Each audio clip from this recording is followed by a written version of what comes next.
Hello' বন্ধুসকল, মই আজি আহিছোঁ নয়ন মেডিকেল।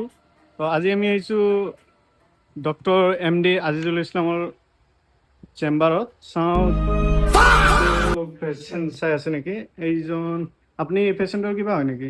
পেচেণ্টৰ দাদা হয় মই। অঁ, এয়া চাওক আমাৰ ডক্টৰ চাহাব পেচেণ্ট চাই।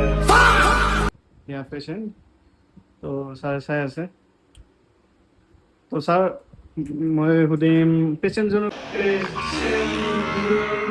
কি হৈছে আচলতে? পেচেণ্টজনৰ মানে কি প্ৰেচাৰটো কমি গৈছে, সেইকাৰণে মানে কিবা হৈ আছে প্ৰব্লেমটো দেখি আছোঁ। এতিয়া মানে তো এতিয়া আমি পেচেণ্টৰ দাদাক সুধিম আচলতে কি হৈছিল কাহিনীটো। মানে ৰাস্তাতে মানে খোজকাঢ়ি আছিলোঁ আমি দুয়ে। তাৰপিছত মানে তাৰ হঠাৎকে মানে অসুস্থ হৈ পৰিল। আচ্ছা, তাৰপিছত মই মানে ছাৰৰ কথা শুনা পাইছোঁ আগতে, মানে তাৰপিছত মানে ডাক্তৰজনে ভালে আছে অলপ।